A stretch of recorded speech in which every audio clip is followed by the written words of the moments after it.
Screen पे आप जो देख रहे हो वो मेरा आज का निफ्टी के अंदर ट्रेड है। कैसे किया, क्या एनालिसिस थी, सब कुछ इन डिटेल जानते हैं। चलिए स्क्रीन पे आप प्रॉफिट देख सकते हो क्लियरली। और जो लोग को लगता है कि ये फेक स्क्रीनशॉट्स है तो भाई टाइम के साथ देख लो, ठीक है। Now coming to the analysis, तो हुआ क्या, आई वेटेड की मार्केट किस तरह बिहेव कर रही है उसका मैंने पहले स्ट्रक्चर समझा। एंड यहाँ पे देखा कि इस वाले सपोर्ट को रिस्पेक्ट कर रही है और ऊपर जो डेज हाई है उसके ऊपर जाने, उससे वहां से नीचे गिरी है, उसके ऊपर जा नहीं पा रही। ये वाले लेवल को भी तोड़ा नहीं।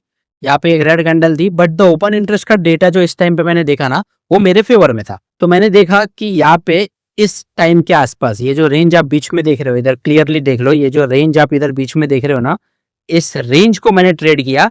जो ऊपर वाला पहला प्रॉफिट है 11,500 रुपए के आसपास, वो 11,180 जो भी है, वो जो अमाउंट है ना, दैट अमाउंट मैंने कैसे ट्रेड किया उसको मैंने ऐसा नहीं कि एक बार में ट्रेड किया, ये ट्रेड को मैंने 2 बार लिया और मैंने केवल 5 से 7 पॉइंट कमाए इन ईच ट्रेड। देखो सबसे पहले आज एक्सपायरी नहीं थी तो थीटा डी के थोड़ा फेवर में था, तो मैंने क्विकली यहाँ पे ये ट्रायंगल बनाया, यानी इससे यहाँ तक पहले तो एक ट्रेड यहाँ लिया, ये वाले लेवल पे एक ट्रेड लिया था इधर जब ये वाला लेवल ब्रेकआउट हुआ था, और ये 2 कैंडल्स का मुझे ट्रेड मिला जिसमें 5 से 7 पॉइंट मुझे मिल गए। तो मेरा कैपिटल 55,000 का है, सो आई अर्न समथिंग गुड। तो उसके बाद मार्केट जब यहाँ पे बीच में फंसा तो मैंने जैसे ये ट्रेंड लाइन ड्रॉ की, ये 2 विक्स को ज्वाइन करके और इसको ट्रेंड लाइन को रिस्पेक्ट हो गया यहाँ पे, तो अगेन यहाँ से उसी पर्टिकुलर ट्रेड में 5 से 7 पॉइंट मिले। मैं एक्चुअली वेट कर रहा था कि ट्रायंगल कंप्लीट हो गया, अगर यहाँ से बड़ा वाला ब्रेकआउट आता है तो ये जहाँ से शुरुआत हुई है ना ट्रायंगल की, तो इतना हाइट ये यहाँ पे टारगेट अचीव कर सकता है, यहाँ तक का मेरा टारगेट था।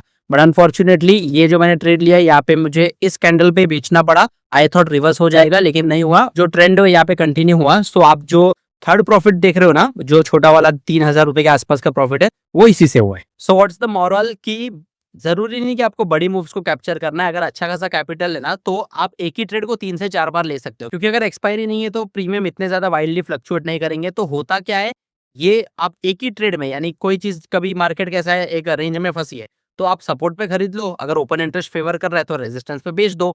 जरूरी नहीं आपको हर बार 50 से 60 पॉइंट चाहिए। अगर कैपिटल साइज अच्छा है, लॉट साइज अच्छा है, जैसे मेरी आज हर बार क्वांटिटी 1000 क्वांटिटी के ऊपर थे निफ्टी में, जो भी लॉट कर रहा हूँ ना वो टोटल 15, 16, 17 ऐसे लॉट्स में कर रहा था। तो हो क्या रहा है, क्वांटिटी बढ़ी है तो इवन 4 से 5 पॉइंट का मूव अगर मेरे फेवर में आता है विद सम हाई एक्यूरेसी, तो मैं 2 ट्रेड के अंदर ही 10,000 के ऊपर कमा ले रहा हूँ। अब ये रोज नहीं होता है, कभी कभी होता है, लेकिन उसके लिए आपको प्रैक्टिस करनी पड़ेगी, मार्केट स्ट्रक्चर को समझना पड़ेगा। क्योंकि आज का मार्केट स्ट्रक्चर क्लियरली यही बता रहा था कि मार्केट जब तक लेवल तोड़ेगा नहीं तब तक एक साइड में डिसाइसिव मूव नहीं आने वाला है। और जो ओपन इंटरेस्ट का डेटा था ना वो इसको कंफर्म भी कर रहा था। अब ये सारी चीजें मैं मेरी फीड पे सिखाते जाता हूँ, मास्टर क्लासेस में सिखाता हूँ, तो इसलिए जब कभी भी होगी अटेंड किया करो अगर आपके पास टाइम है, और रील्स के थ्रू तो सीखते जाओगे। बाकी lot more about all this in the caption, do check out and follow for more.